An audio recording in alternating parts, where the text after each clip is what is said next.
नमस्कार, विकास बागदरे नाम है मेरा और आप देखना शुरू कर चुके हैं नैतिक जिम्मेदारी। किसी भी देश की सरकार मक्कार, कामचोर और भ्रष्ट हो सकती है यदि उस देश की जनता, मीडिया और न्यायपालिका यदि उस सरकार के साथ में है। मैं एक बार फिर रिपीट कर देता हूँ।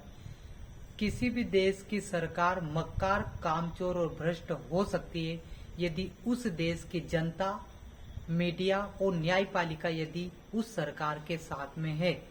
जनता को हमेशा उस सरकार की बुराई करती रहनी चाहिए। उसके कार्यकाल में सरकार की टांग खींचते रहने चाहिए और नाक खींचती रहना चाहिए। एक बार आप समझिए, जनता यदि सच में सरकारों से खुश हो जाएगी और यदि सरकार अपने काम को अच्छे से नहीं करेगी तो उसके लिए जनता को समय समय पर सरकार की टांग खींचते रहना चाहिए। यदि जनता खुश हो जाएगी तो सरकारें गलतफहमी में आ जाएगी कि अगली बार फिर हम सत्ता में आ जाएंगे और जब चाहे जब भ्रष्टाचार कर सकते हैं और आसानी से निकल सकते हैं।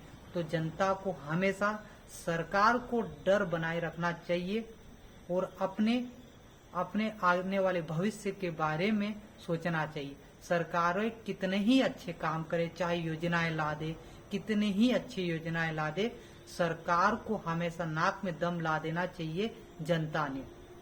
रही बात मीडिया की, तो आप सभी को पता है कि भारतीय मीडिया क्या कर रही है, भारतीय मीडिया को क्या करना चाहिए और भारतीय मीडिया क्या कर रही है।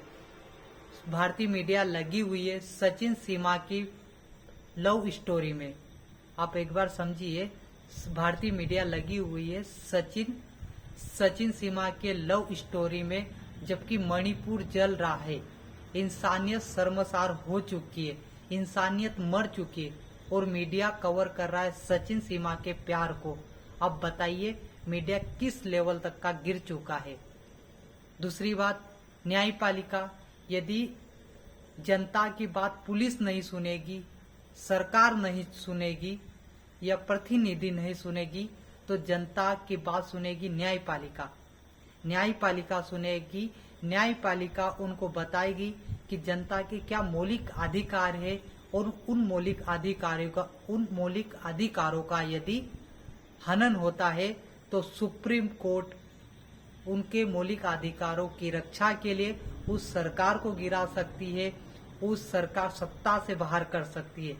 तो जनता को हमेशा याद रखना चाहिए कि अपनी सरकार बनाए और बनाने के साथ साथ में सत्ता में रहने वाले लोगों को हमेशा याद दिलाते रहें कि आप 5 साल के लिए जनता की सेवा करने आए हो।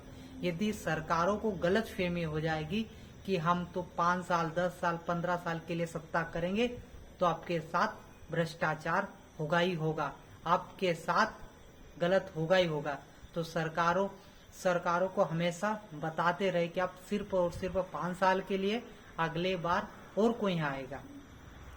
और यदि किसी भी देश की व्यवस्था में यदि ये 3 लोग, जनता, मीडिया और न्यायपालिका, यदि बिक चुकी है तो आप समझ जाइए कि वो देश कहां से कहां जाएगा।